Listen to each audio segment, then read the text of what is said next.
ప్రతి ఒక్కరూ తప్పక వినవలసిన కథ. కథలోకి వెళ్దాం. నాన్న, ఈసారి నా బర్త్డే ఎలా సెలబ్రేట్ చేస్తావు అని అంటూ అమెరికాలో ఉంటున్న చింటూ అడిగాడు. చింటూకి 5 నుండి 6వ సంవత్సరం వస్తుంది. సస్పెన్షన్, రేపు నీకే తెలుస్తుంది అని అన్నాడు చింటూ వాళ్ళ నాన్న గిరీష్. చింటూ వెళ్ళి వాళ్ళ అమ్మ నీలిమను అడిగాడు. నాకు తెలియదు చింటూ అని అంది నీలిమ. చింటూ ఏదో ఊహించుకుంటూ నిద్రపోయాడు. ఉదయం వాళ్ళ నాన్న చింటూని నీలిమను తీసుకుని ఒక ప్లేస్ కి వెళ్ళాడు. అది అమెరికాలో ఉన్న ఒక ఓల్డేజ్ హోమ్. చింటూ, నువ్వెప్పుడు నాకు తాతయ్య, నాన్నమ్మలు, అమ్మమ్మలు ఎవరూ లేరని అంటావు కదా, ఇక్కడ బోలెడంత మంది ఉంటారు. ఈ రోజు నీవిక్కడే వీళ్ళతో స్పెండ్ చేయొచ్చు అని అన్నాడు గిరీష్.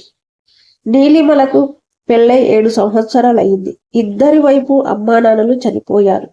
దాంతో చింటూ తన ఫ్రెండ్స్ అందరికీ తాతయ్యలు, అమ్మమ్మలు, నాన్నమ్మలు ఉన్నారు. నాకు ఎందుకు లేరని ఎప్పుడూ అడుగుతూ సతాయించేవాడు. అందరూ హాలిడేస్ కి వాళ్ళ అమ్మమ్మ, నాన్నమ్మల ఇళ్లకు వెళ్తారు. మనకు ఎవరూ లేరు, మనం ఎక్కడికి వెళ్తాం అని ఒకటే గొడవ. వాళ్ళు చనిపోయారంటే ఎందుకు చనిపోయారని ప్రశ్నల మీద ప్రశ్నలు అడుగుతాడు. వాడికి చెప్పినా అర్థం కాదు. చింటూ 3 ఏళ్లప్పుడు గిరీష్ కంపెనీ పని మీద అమెరికా వచ్చాడు. తాను అమెరికా వచ్చి 2 ఏళ్ళు అవుతుంది. ఈసారి చింటూ పుట్టినరోజును ఈ పెద్దవాళ్ళ మధ్యన సెలబ్రేట్ చేద్దాం అని అనుకున్నాడు గిరీష్. అలా అన్న చింటూకి అమ్మమ్మ, తాతయ్యలతో గడిపినట్లుగా ఉంటుందని అనుకుని ఈ ఓల్డేజ్ హోమ్ కి తీసుకొచ్చాడు. లోపలికి వెళ్ళిన చింటూ గోడకు కొట్టిన బంతిల వెంటనే తిరిగి వచ్చేశాడు. చింటూ, మాట్లాడావా తాతయ్య, అమ్మమ్మ, నాయనమ్మలతో అని అడిగాడు గిరీష్. నాకు వీళ్ళు నచ్చలేదు నాన్న అని అన్నాడు. ఎందుకు నచ్చలేదురా అని అన్నాడు. నాకు సమీర్ వాళ్ళ తాతయ్య, అమ్మమ్మ లాంటి వాళ్ళు కావాలని అన్నాడు చింటూ. అప్పుడు గిరీష్, నీలిమకు అర్థమైంది చింటూకి ఇండియన్ అమ్మమ్మ, తాతయ్యలు కావాలని.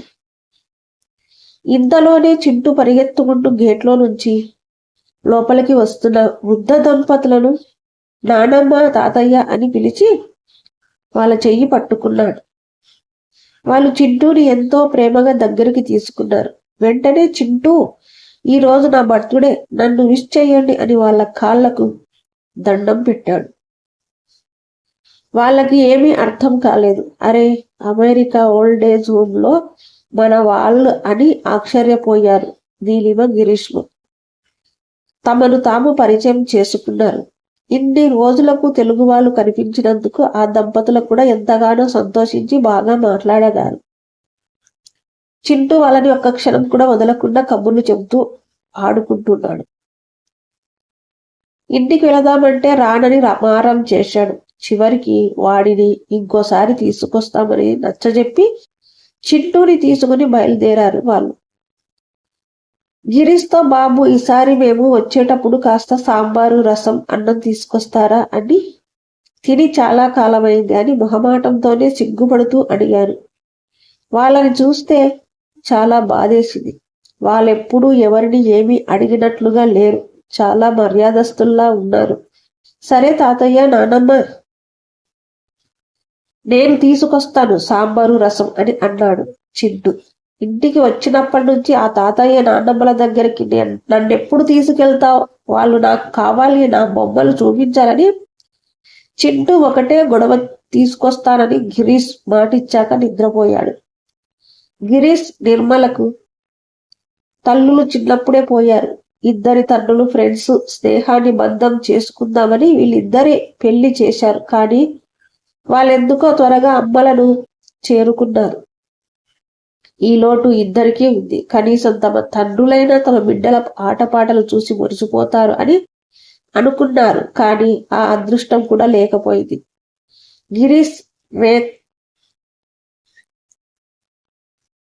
గిరీష్ రేపొకసారి వెళ్ళి వాళ్ళతో మాట్లాడి వద్దామా, చూస్తుంటే మంచి కుటుంబం నుంచి వచ్చినట్లుగా ఉన్నారు. ఇక్కడ ఎందుకు ఉన్నారో నాకు తెలుసుకోవాలని అనిపిస్తుంది. రేపు కలుద్దామని ఇద్దరు నిర్ణయించుకున్నారు. మరుసటి రోజు అక్కడికి వెళ్లారు. గిరీష్ వాళ్ళను చూడగానే సంతోషంతో కళ్ళు విప్పారాయి. చింటూ రాలేదా అని అడిగారు. మేము మీతో కొంచెం మాట్లాడాలని వాళ్ళను తీసుకెళ్లి లాన్లో బెంచ్ పైన కూర్చోబెట్టారు. వేడిగా తీసుకొచ్చిన సాంబారు, రసం, అన్నం పెట్టారు. ఎన్నో ఏళ్లకు అన్నం తిన్నట్లుగా ఉన్నారు. వాళ్ళ కళ్ళ వెంట నీళ్లు వస్తున్నాయి. చూస్తూనే కడుపు తరుక్కుపోతుంది. తిన్న తర్వాత మీ గురించి మేము తెలుసుకోవాలని అనుకుంటున్నాం. దేశం కాని దేశంలో మీరిక్కడ ఉండటం నాకు చాలా ఆశ్చర్యంగా ఉంది. మీ కథ చెప్పండి అని అడిగాడు గిరీష్. నా పేరు గోవిందయ్య. ఇది నా భార్య పేరు సరోజమ్మ. నేను 10వ తరగతి వరకు చదివాను. నా చదువుకు తగ్గట్టు ఓ ప్రైవేట్ కంపెనీలో చిన్న ఉద్యోగం. మాకు ఒక్కగానొక కొడుకు. ఒక్కడు చాలు. వాడికి బాగా చదువు చెప్పించాలని ఇంకొకరిని వద్దనుకున్నా. పెద్ద చదువులు చదివి మంచి ఉద్యోగం వచ్చిన తర్వాత పెళ్ళయింది. అమెరికాకు వెళతానని అన్నాడు. వాడికి డబ్బులు తక్కువైతే మిగిలిన డబ్బులు నేనిచ్చి పంపించాను. డబ్బు సంపాదనలో పడి మళ్ళీ మమ్మల్ని చూడటానికి కూడా రాలేదు. బాగా సంపాదించాడు. నేను రిటైర్ అయ్యాను. ప్రైవేటు జాబ్ కదా, పెన్షన్ రాదు. ఉన్న డబ్బులు వాడికి ఇచ్చేశాను. ఎలా బతకాలో కూడా తెలియలేదు. నాకు కొంచెం డబ్బు పంపరా అని అన్నాను. వాడు వినిపించుకోలేదు. చివరికి నా భార్య 4 ఇళ్లలో వంట చేసేది. ఆ వచ్చిన డబ్బుతో జీవితం గడుపుతున్నాను. మాకు బంధువులు చాలా ఎక్కువ. బంధువులందరూ తల్లిదండ్రులను చూసుకోలేదని వాడిని నిందించారు. వాడికి అవమానం అయిపోయింది. ఇల్లమ్మి అమెరికా వచ్చేయమన్నాడు. అమెరికా వద్దు, ఇక్కడే ఉంటామన్నాను. అని చెప్పినా అమ్మ వంట చేయడం తనకి అవమానమని, అందరిలో నా పరువు తీస్తున్నారని నిందించాడు. నీడనిచ్చే ఆ ఒక్క ఇల్లు అమ్ముకుని ఇక్కడికొచ్చి పడ్డాము. చివరి రోజుల్లో కొడుకుతో ఉంటాము కదా అని సంతోషించాము. అది 3 నాళ్ళ ముచ్చటయింది. వాళ్లకు మాతో మాట్లాడే తీరుకుండదు. మా మనవడు మనవరాలు మాట్లాడేది మాకు అర్థం కాదు. ఏవేవో తిండ్లు తింటారు. మాకు వంట పట్టలేదు. అవి తింటే మాకు మోషన్స్ అయ్యేవి. అవి తప్ప ఇంట్లో అన్నం పెట్టారు. ఇద్దరి ఆరోగ్యం రోజు రోజుకి దిగజారుతుంది. ఏదైనా అడిగితే మీకు చదువు రాదు, అర్థం కాదని విసుక్కుంటారు. మమ్మల్ని అందరితో తిట్టించడానికేనా అని అంటారు. మమ్మల్ని ఇండియాకు పంపరా అన్నా పట్టించుకోలేదు. ఒకరోజు శుక్ర, శని, ఆదివారాలు సెలవుని ఎక్కడికో పోయి వస్తాం అని అన్నారు. 2 రోజులకు ఎవరో ఒక అతను వచ్చి కారు యాక్సిడెంట్ అయ్యి వాళ్ళందరూ చనిపోయారని, శవాలు కూడా దొరకలేదని వాళ్ళ వస్తువులు ఇచ్చి వెళ్ళారు. ఒక్కసారి ఆకాశం నెత్తిన పడినట్టుగా అయ్యింది. వాళ్ళకి యాక్సిడెంట్ అన్నది తప్ప ఇంకేమీ మాకు అర్థం కాలేదు. మా వాడి స్నేహితుడు వచ్చి మాకు వివరించాడు. మేము బిడ్డలు పోయిన దానికి ఏడవాలే, ఈ దేశం కాని దేశంలో చిక్కుకున్న దానికి ఏడవాలే అర్థం కాక అయోమయంలో ఉంటే అన్ని వివరాలు కనుక్కుంటాను. మిమ్మల్ని నేను ఇండియాకి పంపిస్తాను. అంతవరకు ఇక్కడ ఉండమని నా కొడుకు స్నేహితుడు ఎవరో ఇక్కడ చేర్చారు. ఈ రొట్టెలు ఒంటికి పట్టడం లేదు. హాయిగా మన దేశంలో ఉంటే 4 పచ్చళ్ళ మెతుకులు తినే ఇంట్లో డబ్బు లేకపోయినా సరే చుట్టూ ప్రేమగా పలకరించే నలుగురి మధ్యలో మహారాజులాగా ఉండేటోళ్ళం. ఇప్పుడు మా పరిస్థితి అగమ్య గోచరంగా ఉంది.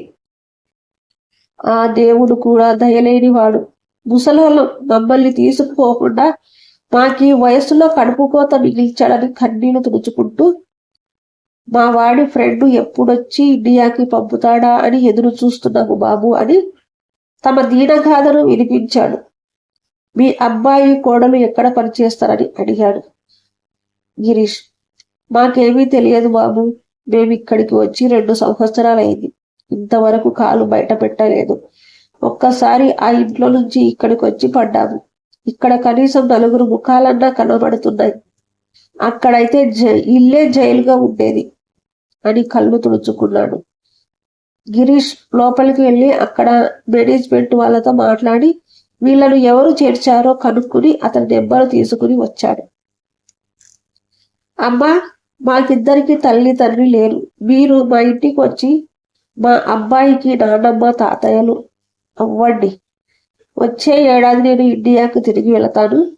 మీ కొడుకు కోడలు ఎక్కడ జాబ్ చేసేవాళ్ళో ఏమిటో కనుక్కుంటానని చెప్పి వాళ్ళని తమ ఇంటికి తీసుకువచ్చాడు. చింటూ సంతోషానికి అవధులు లేవు. తనకు వాళ్ళ ఫ్రెండ్స్లకు లాగా నానమ్మ తాతయ్యలు ఉన్నారని సంబరపడిపోయాడు. వాళ్ళ ఫ్రెండ్స్ అందరికీ ఫోన్ చేసి సంబరంగా చెప్పుకున్నాడు. వాళ్ళను ఒక క్షణం కూడా వదలలేదు. తన వస్తువులు బొమ్మలు అన్నీ చూపించాడు. వాళ్ళు చింటూతో బాగా కలిసిపోయా. నెల రోజులకు ఇద్దరూ తేరుకున్నారు. వాళ్ళు పెద్దగా చదువుకోలేదు, కానీ గోవిందయ్యకు తెలుగు పద్యాలు చాలా బాగా వచ్చు. నాటకాలు కూడా వేసేవారట. చింటూ ఆయనలాగే అభినయిస్తూ తెలుగు పద్యాలు చక్కగా చెబుతున్నాడు. సరోజమ్మ చక్కగా వంటలు చేస్తుంది. నీలిమతో ఆమె బాగా కలిసిపోయింది. ఇంటిల్లిపాదికి రుచికరమైన వంటలు కూడా చేసి పెడుతుంది. చింటూకి ఆరోగ్యకరమైన చిరుతిండ్లు బాగా చేసి పెట్టేది. మొత్తానికి 1 సంవత్సర కాలంలో చింటూకి సొంత నానమ్మ తాతయ్యలు అయిపోయారు. గోవిందయ్య, సరోజమ్మలు. గిరీష్కు అమ్మ నాన్న అని, నీలిమకు అత్తయ్య మామయ్య అని పిలవడం అలవాటైపోయింది. గిరీష్ ఒక రోజు వీళ్ళని ఓల్డేజ్ హోమ్ లో చేర్చిన అతన్ని కలిశాడు. వివరాలు అన్నీ కనుక్కున్నాడు. అయినా ఏం ప్రయోజనం లేదని తెలుసుకున్నాడు. గిరీష్ వాళ్ళను తీసుకుని ఇండియాకి వచ్చేశాడు. వాళ్ళు తమ ఊరికి వెళ్ళిపోతామని అన్నారు. మీరెళ్ళి ఏం చేస్తారు? ఆ జ్ఞాపకాలతో బతికిడ్చడం కన్నా మిమ్మల్ని కోరుకునే మా వద్ద ఇక్కడే ఉండండి అని అన్నాడు గిరీష్. వాళ్ళు కూడా చింటూని వదిలి ఉండలేని స్థితికి వచ్చేశారు. నీలిమ కూడా 7 నెలల కడుపుతో ఉంది. నీలిమకి ఇప్పుడు పెద్దవాళ్ళ అవసరం ఉంది. మనకింత సహాయం చేసిన వారిని వదిలి వెళ్ళటం భావ్యం కాదు. తమ ఊరెళ్ళి కొడుకు జ్ఞాపకాలతో బతికే కన్నా మనల్ని కావాలని అనుకుంటున్న వీళ్ళ దగ్గరే ఉందామని నిర్ణయించుకున్నారు. గిరీష్ చట్టపరంగా కోర్టు ద్వారా వాళ్ళిద్దరిని తన అమ్మా నాన్నలుగా దత్తత తీసుకున్నాడు. గోవిందయ్య, సరోజమ్మలకు కూర్చోబెట్టి ప్రపంచంలో సంపద పోతే తిరిగి సంపాదించవచ్చు. చదువు, ప్రేమ అన్ని తిరిగి పొందవచ్చు. అన్ని బంధాలు డబ్బుతో ముడిపడి ఉంటాయి. కానీ ఎలాంటి ఫలాపేక్ష లేకుండా ఎల్లప్పుడూ బిడ్డల బాగు కోరుకునే అమ్మా నాన్నలే నా దృష్టిలో నిజమైన సంపద. ఆ సంపద ఒకసారి పోగొట్టుకుంటే మళ్ళీ తిరిగి రాదు. ఆ బాధ నాకు తెలుసు. నేను నిజంగా అదృష్టవంతుడిని. మళ్ళీ ఆ సంపదను నేను దక్కించుకున్నాను అని వాళ్ళను చట్టపరంగా అమ్మా నాన్నలుగా దత్తత చేసుకున్నాడు. వాళ్లకు ఆశ్చర్యం మరియు ఆనందంతో నోట మాట రాలేదు. భగవంతుడు ఒక కొడుకును దూరం చేసిన ప్రేమగా చూసుకుని ఇంకొక కొడుకుని ఇచ్చాడని మనసులోనే కృతజ్ఞతలు తెలుపుకున్నారు. రోజులు అలా దొరుకుతూ ఉన్నాయి. నీలిమకు పాప పుట్టింది. గోవిందయ్య, సరోజమ్మ పెంపకంలో పిల్లలు చాలా బాగా పెరుగుతున్నారు. వాళ్ళ రాకతో తమ కుటుంబానికి నిండుదనం వచ్చిందని అనిపించింది గిరీష్, నిర్మలకు. ఒకరోజు రాత్రి 7 గంటల సమయంలో అర్జెంటుగా గిరీష్ సంతకాలు కావాల్సి వచ్చి ఆఫీస్లోని అటెండర్ ఫైల్స్ తీసుకుని గిరీష్ ఇంటికి వచ్చాడు. రా ప్రవీణ్ అని కూర్చోబెట్టి ఫైల్స్ చూస్తూ సంతకాలు చేస్తున్నాడు గిరీష్. ప్రవీణ్ ఇల్లు చూస్తూ గిరీష్ ఫ్యామిలీ ఫోటో చూసి, సార్ ఈ ఫోటోలోని పెద్దవాళ్ళు ఇద్దరు అని ఆగిపోయాడు. వాళ్ళు అమ్మా నాన్న అని అన్నాడు. సార్ వీళ్ళింతకు ముందు మా ఇంటి దగ్గరే ఉండేవారు కదా. వాళ్ళ అబ్బాయి వాళ్ళను అమెరికా తీసుకెళ్లాడు. మరి మీకు అమ్మా నాన్న ఎలా అయ్యారని అడిగాడు గిరీష్. ముఖం కోపంతో ఎర్రబడింది. వాడొక కొడుకేనా? తల్లిదండ్రులతో ఉండటం ఇష్టం లేకపోతే వాళ్ళ మా నాన్న వాళ్ళను వదిలేయొచ్చు, లేదా అక్కడే వృద్ధాశ్రమంలో చేర్పించవచ్చు కదా. అమెరికా తీసుకువెళ్ళి తమ కుటుంబం మొత్తం చనిపోయారని నాటకం ఆడి తన ఫ్రెండ్ చేత ఆ చావు కబురు పంపి అక్కడ ఓల్డేజ్ హోమ్ లో వేసి మళ్ళీ వాళ్ళు ఇండియాకి తిరిగి రాకుండా ఉండాలని పథకం వేసిన కుర్రాడు వాడు. దానికి బదులు వాళ్ళ ప్రాణం తీసినా వాళ్ళు బాధపడే వాళ్ళు కాదు. అలాంటి ఘేరాలు కూడా టీవీలో చూస్తూనే ఉన్నాం కదా. ఒక్కగానొక కొడుకు కుటుంబంతో సహా చనిపోయాడని కుమిలిపోతున్నారు. ఆ భాష రాక, అక్కడ ఆహారం, వాతావరణం పడక ఆరోగ్యం క్షీణించి వాళ్ళు నానా అవస్థలు నానా కష్టాలు పడుతున్న సమయంలో వాళ్ళు నా కంటపడ్డారు. నాకు నా భార్యకు తల్లిదండ్రులు లేరు. వాళ్ళు లేని లోటు తల్లిదండ్రులు ఉంటే వారిని చూసినప్పుడల్లా తెలుస్తుంది. వాళ్ళు ఎక్కువ చదువుకోకపోయినా నా పిల్లలకు ఎంతో సంస్కారం నేర్పుతున్నారు. వాళ్ళ అనుభవం నుంచి మేము ఎన్నో విషయాలు తెలుసుకుంటున్నాం. మాకు వాళ్ళు ఇంట్లో పెద్ద దిక్కుగా ఉన్నారని చెప్పాడు గిరీష్. సార్, ఒకవేళ వాళ్ళ కొడుకు వచ్చి తన తల్లిదండ్రులను ఇమ్మంటే వాళ్ళు చనిపోయారనే వాళ్ళు అనుకుంటున్నారు. వాళ్ళు బతికుంటే నాటకం ఆడారని నాకు ఓల్డేజ్ హోమ్ లో చేరిన తను చెప్పాడు. పిల్లలు లేని వారు పిల్లల దత్తత తీసుకుంటారు కదా, నేను కూడా అలాగే వాళ్ళని చట్టపరంగా కోర్టు ద్వారా అమ్మా నాన్నగా దత్తత తీసుకున్నాను. ఒకవేళ వాళ్ళ కొడుకు వస్తే వాడిని పోలీసులకు అప్పగిస్తాను. వాడు చేసిన నేరానికి రుజువులు సేకరించే అమెరికా నుంచి తిరిగి వచ్చానని అన్నాడు. ఫైల్స్ లో సంతకం అయిపోయింది. కాఫీ తాగి ఎల్లు ప్రవీణ్ అని అన్నాడు గిరీష్. వద్దు సార్ అని ఫైల్స్ తీసుకుని గబా బయటకు వెళ్ళి తను వచ్చిన బండెకి హెల్మెట్ పెట్టుకున్నాడు. అప్పుడే బయట నుంచి చింటూ నాన్నమ్మ తాతయ్యల చెయ్యి పట్టుకుని కబుర్లు చెబుతూ వస్తున్నాడు. వాడి మాటలకు వాళ్ళు నవ్వుతూ మురిసిపోతూ ప్రవీణ్ ముందు నుంచి లోపలికి వెళ్లారు. వాళ్ళని చూస్తుంటే తనకు తెలియకుండానే దుఃఖం తన్నుకొస్తుంది. కళ్ళ నుంచి నీరు కారిపోతుంది. ఎందుకంటే వాళ్ళు తన తల్లిదండ్రి డబ్బు పిచ్చితో కన్ను మిన్ను కానక తండ్రి దగ్గర డబ్బంతా తీసుకుని అమెరికా చెక్కేసి తిరిగి చూడలేదు. బంధువులు మీ అమ్మా నాన్నని చూసుకోకుండా వదిలేశావని అంటూ ఉంటే తల్లిదండ్రి తనను అందరి చేత అవమానింపబడేటట్లు చేస్తున్నారని వాళ్ళ మీద కోపంతో వాళ్ళు అమెరికాకు రాము అని చెప్తున్నా వారి చేత ఇక్కడ ఉన్నటువంటి ఇల్లును అమ్మించి అందరినీ నమ్మించి అమెరికా తీసుకుని వెళ్ళి తాను తమ కుటుంబం చనిపోయారని తన ఫ్రెండ్ చేత చెప్పించి అమ్మా నాన్నను ఓల్డేజ్ హోమ్ లో పెట్టించాడు. ఇండియాలో అయితే ఎక్కడ వదిలినా తిరిగి వచ్చేస్తారని, అమెరికా నుంచి అయితే రాలేరని పథకం వేసి వాళ్ళని ఓల్డేజ్ హోమ్ లో వేశాడు. డబ్బు బాగా సంపాదించి తిరిగి ఇండియా వచ్చేసి అమ్మా నాన్న అక్కడే చనిపోయారని ఇక్కడ పిండాలు పెట్టేశాడు. బంధువులు అందరినీ తనతో కలవకుండా చాలా దూరం పెట్టేశాడు. నరం మీద పుండు ఒక చోట నిలబడనీయదు. అలా అందరిని డబ్బు మదంలో కసిరి డబ్బు కోసమే తన దగ్గరికి వస్తారని ప్రేమతో తన దగ్గరికి వచ్చిన వాళ్ళని కూడా చీకొట్టాడు. డబ్బుతో పాటు అన్ని అలవాట్లు వలవడ్డాయి. ఒకరోజు ఒక పార్టీకి వెళ్ళి తాగి డ్రైవ్ చేసి యాక్సిడెంట్ చేశాడు.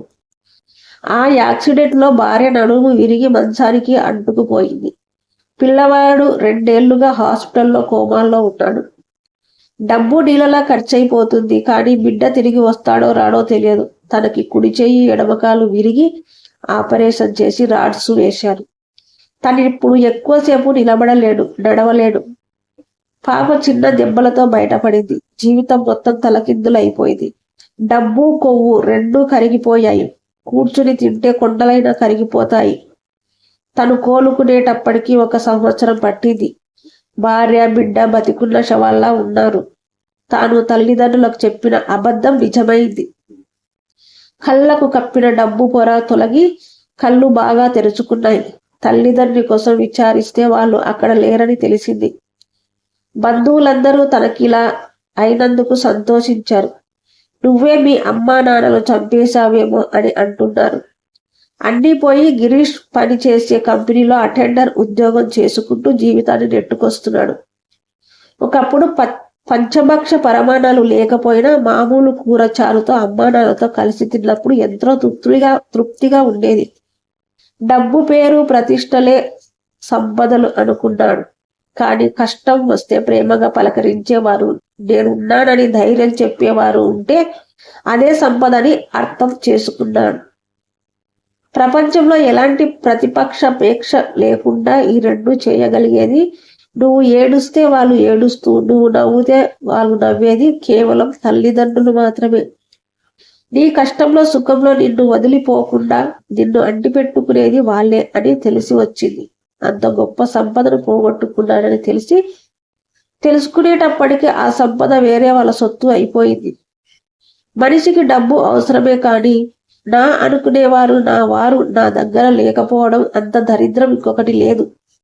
ఇప్పుడు ప్రేమగా ఎవరినైనా పలకరిస్తే బాగుండు, నీ కష్టమేమిటని ఎవరైనా అడిగితే చెప్పి మనసులోని దుఃఖభారాన్ని దించుకోవాలని ఉంది. కానీ ప్రేమగా అడిగేవాడు ఎవడూ లేడు. తను తల్లిదండ్రి భార్య బిడ్డలు ఉన్న ఒంటరిని అని తలుచుకుంటేనే దుఃఖం ఆగటం లేదు. రోడ్డు కనపడటం లేదు. చేసిందంతా చేసి ఇప్పుడు ప్రేమ కావాలా నాయన, రోడ్డు సైడ్ షాప్ లో ఉన్న టీవీలో నుంచి డైలాగు వినిపిస్తుంది. అది సరిగ్గా తనకు అతికినట్లు ఉంది అని అనుకున్నాడు. పిల్లలు లేనివారు పిల్లల్ని దత్తత తీసుకున్నట్టు అనాథలైన పెద్దలను దత్తత తీసుకుంటే వృద్ధాశ్రమాలే ఉండవు మన దేశంలో. పోనీ తన తల్లిదండ్రులైన సుఖంగా ఉన్నారని అనుకుంటూ చీకట్లో కలిసిపోయాడు. ఈ కథ కనుక మీకు నచ్చినట్టయితే లైక్ చేయండి, షేర్ చేయండి, సబ్స్క్రైబ్ చేయడం మాత్రం మర్చిపోకండి. Thank you.